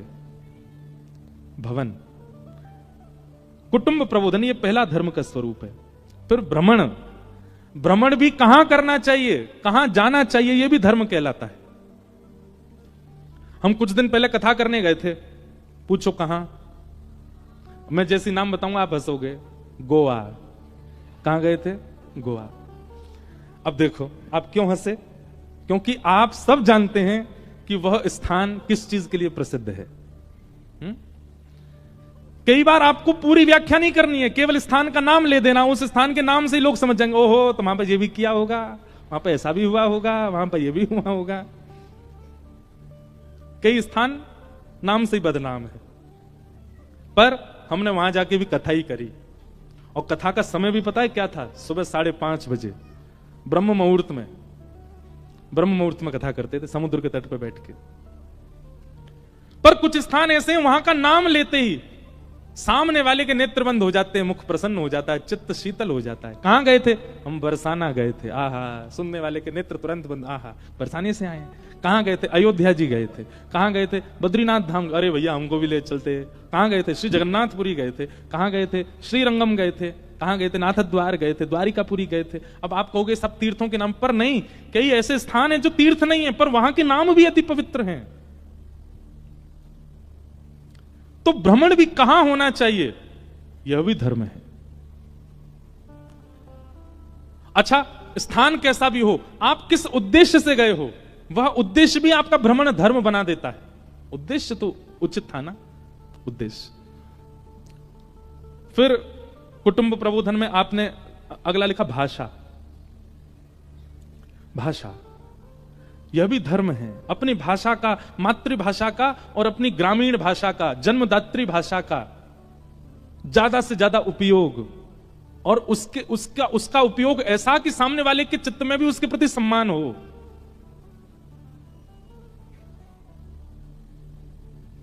आपके यहां की बुंदेलखंडी भाषा बहुत अच्छी लगती है, हमसे बोलनी नहीं आती पर बहुत प्यारी लगती है। ऐसी हमारी ब्रज भाषा, वो भी बड़ी प्यारी है। भाषाएं सारी प्यारी हैं, पर उन भाषाओं का दुरुपयोग आजकल सोशल मीडिया बहुत करता है और उसको फिर उस परिप्रेक्ष्य में प्रस्तावित कर देता है कि फिर वो मजाक का पात्र बन जाते हैं। बुंदेलखंड की भाषा, अरे मैं लेके नहीं आया, आज एक भैया हमको एक भजन लिख के दे गए थे सुबह, बोले बुंदेलखंडी भाषा में। मैंने कहा अच्छा। अब मुझे पूरा तो याद नहीं, पर उसमें ऐसा लिखा था राम जी बजाएंगे सबको बैंड। मैंने कहा भैया ये क्या लिखा आपने? अब है तो बुंदेलखंडी भाषा में था, वो मुझे याद नहीं है, पर उसमें बैंड शब्द मुझे याद है कि सबका बजेगा बैंड था वो है? हाँ, राम धई सबको बजे हैं बैंड। बताओ, अब है तो ये बुंदेलखंडी भाषा पर उसमें बैंड बज रहा है सबका। भाषा की पवित्रता, भाषा की शुद्धता और भाषा सुनने वाले को भी आपकी भाषा के प्रति सम्मान धर्म है। हम तो पूरा प्रवचन ही इसी पे कर देंगे, इतने सूत्र हमको मिल गए। सीधी बात, कुटुंब प्रबोधन। कुटुंब का मतलब अपना परिवार नहीं, आप जिस मातृभूमि से आते हैं उन सबका प्रबोधन, उन सबका विस्तार हो। भोजन से, भवन से, भ्रमण से, भाषा से, भूषा से आपकी संस्कृति का प्रावधान बने, ये प्रथम सूत्र है। कई लोग बहुत शर्मा जाते हैं। हम पूछते कहां से आए तो बता देंगे बुंदेलखंड में वहां से आए। अच्छा, तो हम जबरदस्ती उनकी भाषा में बोलते हैं। अच्छा, कितने जा रहे? और उनको बहुत शर्म आती है, नहीं नहीं हिंदी ही बोलेंगे। हम नहीं बोलते, हमारे घर के बड़े लोग बोलते हैं, हम नहीं बोलते। क्यों नहीं बोलते? क्यों शर्माना? बोलो, अपनी मातृभाषा बोलो। जिस भाषा ने आपका जो जन्म है वो केवल आपकी मां ने नहीं दिया है। जिस पृथ्वी पर आप जिस भूमि पर जन्मे, वहां की मिट्टी भी है, वहां का जल भी है, वहां की वायु भी है। यदि वहां के इस रूप का, नियम का पालन आप नहीं करोगे तो मात्र घात का पाप लगेगा आपको। करना चाहिए। तो कुटुंब प्रबोधन। फिर दूसरा धर्म क्या है? पर्यावरण संरक्षण। भारतीयों में एक लक्षण तो है, पवित्रता पे बहुत ध्यान देते हैं, शुद्धता पे नहीं देते। स्वयं नहाएंगे, 2-2 बार नहाएंगे, शुद्ध कपड़े पहनेंगे, धुए हुए कपड़े, पर जब पर्यावरण की बात आती है, मतलब देह को तो शुद्ध बनाते हैं पर बाह्य जो समाज है उसको पवित्र नहीं रखते। आप धर्म नहीं कर रहे। धर्म पर्यावरण की संरक्षणता। फिर आपने तीसरा सूत्र दिया स्व का जागरण। अब इसमें भाषा आदि सब है, पर स्व का जागरण, अपनी खोज, अपना उद्देश्य पहचानना, हम क्यों आए हैं संसार में, अपनी स्थिति को जानिए, ये सब धर्म कहलाता है। फिर सामाजिक समरसता। अगर कोई अन्य जाति का है, अन्य संप्रदाय का है, तो उसका भी उतना ही सम्मान होना चाहिए। हम रामानुजी संप्रदाय के हैं, पर हम हरिवंशी भी गाते हैं, हरिदासी भी गाते हैं, सारे परंपराओं का सम्मान करते हैं, सब भावों का। ये सामाजिक समरसता। और नागरिकता का बोध। हम हिंदू नागरिक हैं, पर हिंदू केवल ध्वजारोहण करने से नहीं हो जाते, राष्ट्रगान करने से नहीं हो जाते, राष्ट्रगीत गाने से नहीं हो जाते, केवल 26 जनवरी 15 अगस्त मनाने से नहीं हो जाते। हम अपने नगर को कितना स्वच्छ रखते हैं, हम अपनी दिनचर्या कैसी रखते हैं, हम गाड़ी कैसे चलाते हैं, बाइक कैसे चलाते हैं, हेलमेट पहनते हैं कि नहीं, ये सब कुछ, ये सब धर्म के अंतर्गत आता है। लेकिन भागवत जी का उद्देश्य क्या है? परम धर्म। पर परम धर्म आप तभी कर पाओगे जब धर्म की स्थिति बनी होगी। और परम धर्म क्या है? परम धर्म जिससे वह लोक पवित्र होता है, जिससे उस लोक की प्राप्ति शुद्ध होती है। जितने भी वैष्णवों के नाम लीजिए, गोस्वामी तुलसीदास जी महाराज का लीजिए, कबीरदास जी का लीजिए, रैदास जी का लीजिए, इन सब ने अपने यहां के धर्मों का भी पालन किया और परम धर्म को भी शुद्ध बनाया। परम धर्मावली व्यक्ति का तन भले ही नहीं होगा, पर उसका नाम दशों दिशाओं में युगों युगों तक रहता है। ये परम धर्मावली व्यक्ति का लक्षण है। भागवत जी क्या कराती हैं? परम धर्म। धर्म का मतलब देह का उद्धार, और परम धर्म का मतलब आत्मा का उद्धार। और भागवत जी का उद्देश्य क्या है? परम धर्म। परम धर्म। आप कथा में बैठे हैं, यहां देह उद्धार नहीं हो रहा है, यहां आत्म उद्धार हो रहा है। यहां पर आत्मा को ही चैन मिल रहा है। परम धर्म। फिर दूसरी बात आती है कि भागवत जी का अधिकारी कौन है, किसको कथा सुनने का अधिकार है? तो कहते हैं निर्मत सराणाम सताम, जिसके चित्त में मात्सर्य दोष नहीं है। एक बात याद रखिएगा बंधुओं, बहुत ध्यानपूर्वक सुनिएगा। आपके अंदर यदि काम दोष है तो भी एक दिन आप उस दोष से निवृत्त होकर भगवत प्राप्ति कर सकते हो। आपके अंदर क्रोध बहुत ज्यादा है तो भी आपको भगवत प्राप्ति हो जाएगी। आपके अंदर लोभ है, मोह है, तो भी आपको भगवत प्राप्ति हो जाएगी। आपके भीतर अहंता, ममता, चिंता, ये सारे अवगुण भी हैं तो भी आपको भगवत प्राप्ति हो जाएगी।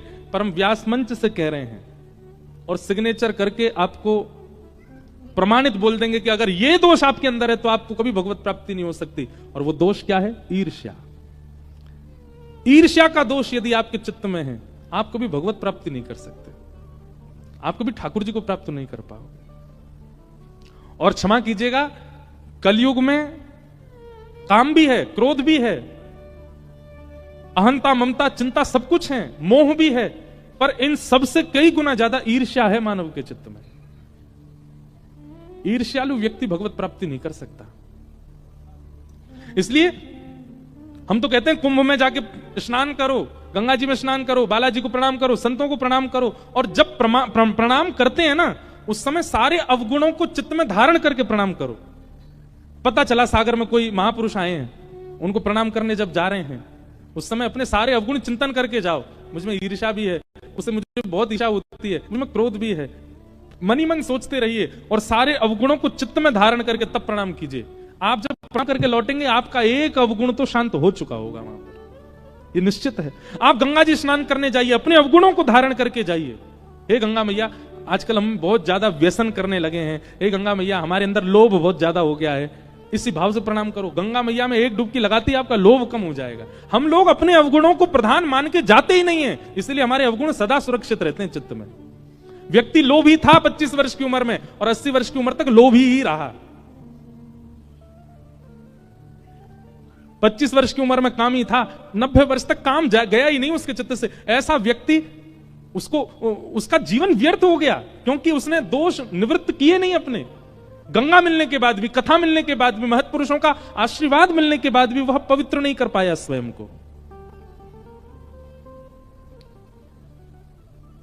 इसलिए हमारी प्रार्थना है, ईर्ष्या का द्वेष, ईर्ष्या का दोष जो चित्त में होता है दूसरों के प्रति, किसी की उपलब्धि देख के, किसी की सुंदरता देख के, किसी के अच्छे गुण देख करके जो आप विचलित हो जाते हो, ये बहुत बड़ा दोष है। उस दोष को चित्त में धारण करके कथा सुनिए, 7 दिन में आपका वो दोष खत्म होगा। हमने कथा कहते कहते अपने कई दोषों को निवृत्त किया। सब कहने, मन से कहने वाली बात नहीं, पर हां, कथा कहते कहते हमने दर्शन किया कि कई दोष, ऐसा नहीं है सारे दोष खत्म हो गए, पर कई दोष चले गए और जो रह गए वो भी जाएंगे। इसी के लिए ही जीवन मिला है कि निवृत्त हो लो, अपना सारा किया कराया जो है उसको समाप्त करो। आप लोगों को कभी सोच के ऐसा अच्छा नहीं लगता? आप रात्रि सोते हैं और सुबह जब उठ जाते हैं तो सुबह उठते समय ये विचार किया करो, आज भी मैं जीवित हूं। इसका मतलब आज भी ठाकुर जी मुझसे उम्मीद लगाएं कि मैं कुछ परिवर्तन करूंगा। कीजिए।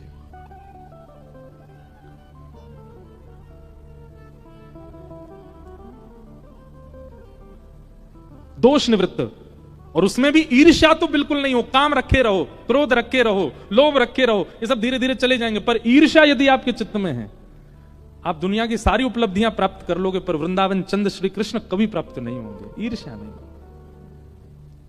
और ईर्ष्या भगवत प्रणाम, वैष्णव प्रणाम और कथा श्रवण से ही जा सकती है। सत्संग सब चीजों की औषधि है, इससे सब होना संभव है। तीसरी बात, वैद्यं वास्तवमत्र वस्तु शिवदं तापत्रयोन्मूलनम्। विषय, अधिकारी, अब आया संबंध। भागवत हमारा किससे संबंध कराती है? कथा श्रवण के बाद मैं कथा में कहता हूं, ठाकुर जी आपको ठाकुर जी नहीं दिखें, ठाकुर जी आपको परमात्मा नहीं दिखें, ठाकुर जी आपको भगवान नहीं दिखें, ठाकुर जी के प्रति किसी संबंध का दर्शन होने लग जाए। कथा श्रवण के बाद फिर जब भी आप ठाकुर जी को देखें तो आपको एक संबंध का भाव उनके प्रति जागृत हो जाए। आपको ये लाला जैसे दिखने लग जाएं, आपको ये अपने पिता जैसे दिखने लग जाएं, अपने पुत्र जैसे दिखने लग जाएं। मीराबाई की तरह, मेरे तो गिरधर गोपाल दूसरों ना कोई, जाके सिर मोर मुकुट मेरो पति सोई। प्रियतम के रूप में दिखने लग जाएं, मित्र के रूप में दिखने लग जाएं, गुरु के रूप में दिखने लग जाएं। कोई संबंध रूप में ठाकुर जी का दर्शन हो, तब समझिए कथा सुनिए। कथा सुनने के बाद वो भगवान ही दिख रहे हैं आपको, नहीं, एक संबंध।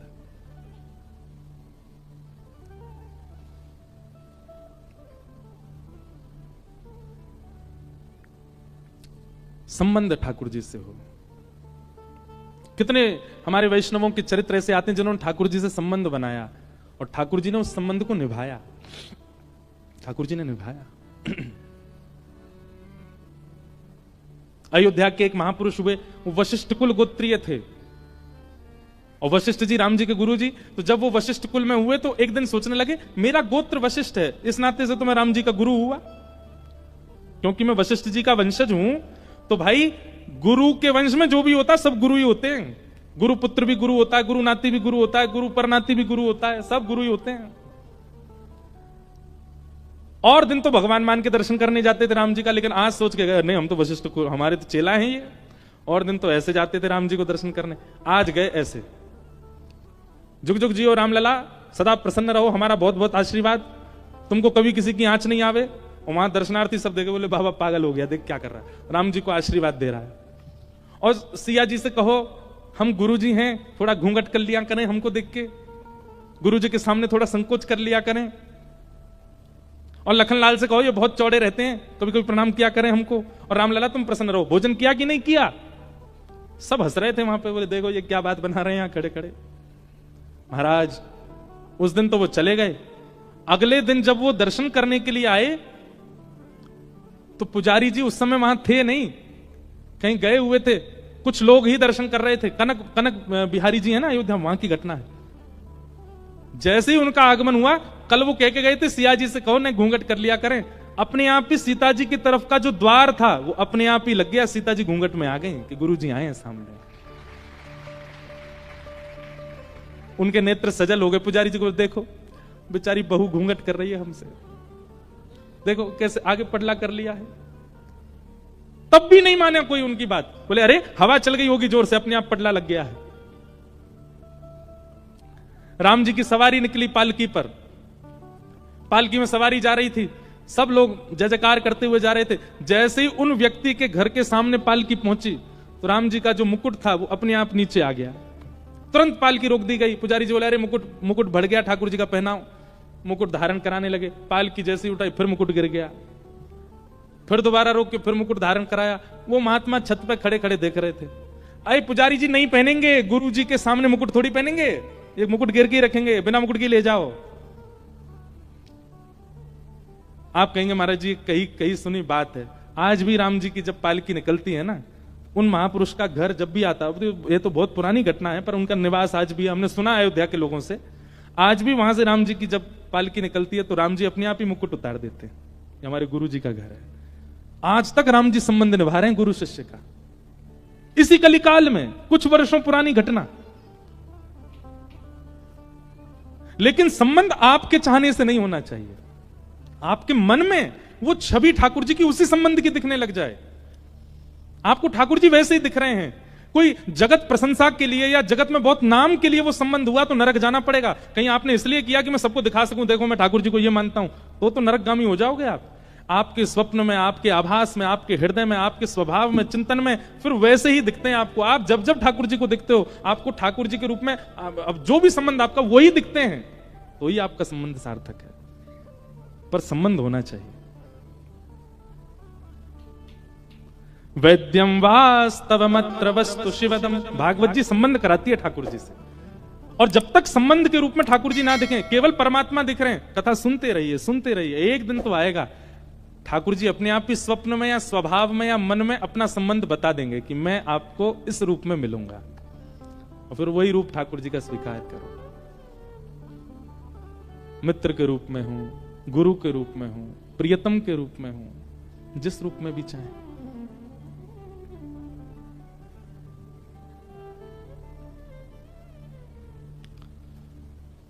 श्रीमद्भागवते महामुनि कृते किंबा परैरीश्वर सद्यो हृद्यवरुध्यते त्रिकृतुभिः शुश्रूषुभिस्तत्क्षणात्। एक हमारे ब्रज में मदन मोहन जी का मंदिर था। सप्तनिधि का पद गाते हैं ना हम, श्यामा हृदय कमल सो प्रगटो। उसमें तीसरे ठाकुर, दूसरे ठाकुर कौन है? मदन मोहन जी। हमारे वृंदावन के 7 ठाकुर कौन कौन से? गोविंद देव, गोपीनाथ, मदन मोहन, राधा रमण, राधा वल्लभ, जुगल किशोर और श्री बांके बिहारी। ये 7 ठाकुर हैं वृंदावन के। सबसे पहले कौन है? गोविंद देव, जयपुर में। दूसरे गोपीनाथ, वो भी जयपुर में। तीसरे मदन मोहन, वो कहां है? करौली, राजस्थान में। ये सब मुगलों के बाद और कई कारणों से 4 ठाकुर हमारे ब्रज से बाहर गए। गोविंद देव, गोपीनाथ, मदन मोहन और आपके पन्ना में विराजमान जुगल किशोर। तो मदन मोहन जी के एक परम उपासक थे, उनका नाम था काले खां। क्या नाम था? काले खां। मुस्लिम थे। बड़ी अच्छी कथा उनकी। काले खां के विषय में वर्णन आता है कि काले खां जो थे वो करौली राजस्थान में रहते थे और वो मंदिर नहीं जाते थे, केवल घर चलाने के लिए काम ढूंढा था उन्होंने। और उनको काम क्या मिला था? झाड़ू लगाने का। मंदिर में झाड़ू लगाते थे, मंदिर में नित्य झाड़ू लगाते। और कभी दर्शन करते नहीं थे मदन मोहन जी का, बस उनका काम था बाहर की पूरी सफाई साफ सुथरी कर देना, आदि आदि ऐसा काम। एक दिन राजभोग आरती हो रही थी मदन मोहन जी की, और काले खां ऐसे झाड़ू लगा करके और बस झाड़ू रख करके जा रहे थे, और राजभोग आरती की भीड़ लगी थी। तो काले खां के मन में आज पता नहीं क्या आया, उसने कही इतने सालों से मैं यहां पे झाड़ू लगा रहा हूं, एक बार देखूं तो सही है मंदिर का देवता है कैसा। तो भीतर भी नहीं गए, बाहर निकलते निकलते ऐसे पीछे मुड़ करके देखा, और जैसे ही मदन मोहन लाल जी का स्वरूप देखा, कटाक्ष नेत्र, मधुर मुस्कान, हाथ में वंशी। अब काले खां की स्थिति ये हो गई कि पीछे एक बार देख करके काले खां ने जैसे ही आगे देखा, अब वो जहां देख रहा है वहां उसको वही दिख रहे हैं। अब जिधर देखें वही मदन मोहन जी दिख रहे हैं। ये मदन मोहन जी का दर्शन करा रहे हैं आपको टीवी पे, ये मदन मोहन जी, यही छवि दिखे। अब तो काले खां की स्थिति हो गई कि अपने घर जाता और अपनी नमाज आदि जो भी उनकी होती थी वो करते, लेकिन वो नमाज करने भी बैठे तो उसके बाद भी उनको यही रहती कि अब कब भोजन पाके मैं फिर से शाम की सेवा में जाऊं। और शाम को पहुंच गए, जाके अपना झाड़ू आड़ू करके वो फिर से देखा, अब तो रूप माधुरी का दर्शन करके मदन मोहन बोले ये इतना सुंदर बालक, इतना इतना बढ़िया श्रृंगार, इतने सुंदर नेत्र, इतने सुंदर गाल, इतना सुंदर मुखमंडल। अब तो मदन मोहन जी को लत लग गई, काले खां को लत लग गई मदन मोहन जी की। और मैं गलत नहीं बोला, मैंने सही बोला, मदन मोहन जी को लत लगी है काले खां को देखने की। भैया अगर हम जब दर्शन करते हैं हम तो 2-2 घंटा देखते रहते हैं तो भी हमको कोई फर्क नहीं पड़ता, पर एक छवि देखते ही चित्त वृत्ति अपने वश में ना हो तो समझ जाना आपने नहीं, ठाकुर जी ने आपको देखा है, ठाकुर जी की दृष्टि आप पे पड़ी। हमारे शैलेंद्र जी बता रहे थे कि महाराज जी बिहारी जी में कभी गया नहीं, वृंदावन से हमारा कोई दूर दूर तक संपर्क नहीं, पर देखते ही मेरे नेत्रों से आंसू नहीं रुक रहे हैं। आपको मान तो नहीं होना चाहिए इस बात का, अभिमान भी ना हो, भगवान करे कभी, पर आपने नहीं, बिहारी जी आपको देख रहे थे, इसीलिए आपके नेत्र सचल थे। उनकी दृष्टि पड़ जाए तो फिर किसी काम के रह थोड़ी जाते हैं। काले खां, अब तो उनकी स्थिति ऐसी हो गई दिन रात मदन मोहन जी में ही बैठे रहते। उनकी पत्नी को यह बात पता चल गई कि ये अपना देवता छोड़ करके अपने परमात्मा को छोड़ के दूसरों के परमात्मा को भजने लगे। काले खां के कोई संतान नहीं थी और उनकी पत्नी ने सारा आरोप लगा दिया मदन मोहन जी पे, बोली कि तुम्हारे संतान इसीलिए नहीं है, हम दोनों के बालक इसीलिए नहीं हो रहे हैं क्योंकि तुम हमारे भगवान को तो मनाते नहीं हो, ये हिंदुओं के भगवान को मना रहे हो। हमारे भगवान को मनाओगे तो संतान होगी ना हमारे घर में। और इस बात का इतना आरोप लगाने लगे काले खां के ऊपर। काले खां बोले अब कुछ ऐसा करना पड़ेगा कि ये आरोप दूर हो। संतान की प्राप्ति की इच्छा नहीं है, इच्छा क्या है कि मदन मोहन जी पे आरोप ना लगे कि इनकी वजह से मुझे संतान नहीं है। वो प्रियतम मानते थे मदन मोहन जी को, अपना प्रेमी। मदन मोहन जी से जाके बोले हे नाथ, मुझे संतान नहीं चाहिए, पर मेरी पत्नी आप पर आरोप लगाती है कि आपकी वजह से मुझे बालक नहीं हो रहे हैं। मेरी पत्नी आप पर आरोप लगाना बंद कर दे और उसकी बात गलत साबित हो जाए, इसके लिए मैं आपसे कह रहा हूं एक संतान मेरे घर में हो जाए। मदन मोहन जी ने ऐसी सुनी कि उसके 11 महीने बाद ही काले खां के घर एक पुत्र का जन्म हो गया। और पुत्र का जन्म हुआ, अब सुनो बात सुनो, पुत्र का जन्म होकर पिता नृत्य करता है कि मैं पिता बन गया, पर काले खां तो सीधे जैसी पता चली बेटा हुआ है, मदन मोहन जी के मंदिर गए, वहीं जाके नाचने लगे, मेरे मदन मोहन जी कलंक रहित हो गए, मेरे मदन मोहन जी पे अब कोई कलंक नहीं लगाएगा, मेरे ठाकुर जी कलंक रहित हो गए। उनको प्रसन्नता उसकी नहीं कि बेटा हुआ है। मदन मोहन जी बस अब जीवन में आपसे कभी कुछ नहीं मांगूंगा, आप ऐसे घर वालों का मुंह बंद कर दिया आपने, अब मैं आपका आप मेरे, हमारे बीच में अब कोई नहीं आएगा। लेकिन एक बात याद रखिएगा, कृष्ण को भजने वाले सब कान खोल के सुनो, सब कुछ सीधा सीधा सीधा सीधा चले ये ठाकुर जी को मंजूर नहीं है। कुछ तो टिगड़मबाजी करते हैं, टेढ़े हैं ना, कुछ तो करते हैं। एक दिन अब धीरे धीरे उनका पुत्र बड़ा होने लगा। अब पत्नी रोकती नहीं थी काले खां को, क्यों, बेटा मिल गया। एक दिन बेटा थोड़ा बड़ा हो गया, जमुना किनारे खेल रहा था और एक काले सर्प ने बेटे को डस दिया, नीला पड़ गया पूरा पुत्र। और उस पुत्र को गोद में लेकर के पत्नी रोते रोते काले खां के पास गई। काले खां मंदिर में बाहर झाड़ू लगा रहे थे, वहीं बैठे रहते थे, चिंतन करते थे मदन मोहन जी का। हमारे पुत्र को सर्प ने काट लिया, चिल्लाती हुई आई, जल्दी करो, वैद्य के पास ले चलो, किसी फकीर के पास, उसको झाड़ा लगवाना पड़ेगा, इसका विष उतरवाना है। और उसी समय घंटे घड़ियाल बजने लगे, मदन मोहन जी की आरती होने लगी। काले खां ने अब नियम बना लिया, तो सारी आरतियों के दर्शन बाहर ही खड़े खड़े करते थे, अंदर नहीं आते थे, कहीं कोई कुछ कहना दे। कोई कुछ कहता नहीं था, पर फिर भी उनको था कि मुझे कहीं कष्ट ना हो जाए कि कोई मुझे टोक दे, तुम क्यों आ गए, इसलिए बाहर जी दर्शन करते थे। यहां पत्नी मृतक पुत्र को हाथ में लेके खड़ी है कि जल्दी किसी वैद्य के पास ले चलो, और यहां मदन मोहन जी के घंटे घड़ियाल बजने लगे, आरती हो रही थी। तुरंत उत्साह में खड़ा हो गया और खड़े होकर के मृतक पुत्र को देखने के बाद भी पलट गया, वो मदन मोहन जी की आरती करने लगा। दूर से बोले, आहा मेरे लाला कितने सुंदर लग रहे हो, कितने प्यारे लग रहे हो। पत्नी ने जब ये दृश्य देखा, अपने मृतक पुत्र को वहीं रख दिया और अपने पति से लड़ने लगी। बोले कि तुम किस नरक में जाओगे, कि क्या गति होगी तुम्हारी। तुम अपने परमात्मा को छोड़ दूसरों के परमात्मा को भजते हो, और वो भी इस स्थिति में, तुम्हारा बालक मरा पड़ा है सामने। यदि आज ये बालक जीवित नहीं हुआ, तुमसे तो कुछ नहीं कहूंगी मैं भी अपने प्राण यहीं त्याग दूंगी, और मेरा और तुम्हारे पुत्र दोनों के मरने का सारा आरोप लगेगा इस मदन मोहन लाल को। काले खां को यही मंजूर नहीं है, मुझे कुछ भी कह दो, मेरे मदन मोहन जी को कुछ मत करो, वो मेरे प्राण हैं, मेरे जीवन धन है, उनके ऊपर आरोप मत लगाओ। मदन मोहन जी की आरती चल रही है और पत्नी यहां पर अपने प्राण त्यागने की बात कर रही है। यदि मेरा पुत्र जीवित नहीं हुआ ये आरती विश्राम होने तक, तो मैं भी प्राण त्याग दूंगी। और दोनों के मरने का सुन लो सब गांव वालों और सब शहर वालों, सब दुकानदारों, हम दोनों के मरने का आरोप मदन मोहन लाल, इन्हीं की वजह से ही मरेंगे हम दोनों। काले खां के नेत्र सजल हो गए, अपने मधुर मदन मोहन जी को देख रहे हैं। तो काले खां ने उर्दू में एक पद गाया मदन मोहन जी का, कि मुसफ़्फ़क़ सफीक रफीक दिल दोस्त मेरे, ठाकुर जी से कह रहे हैं, मेरी नजदीकी हकीकी ख्याल कीजिए,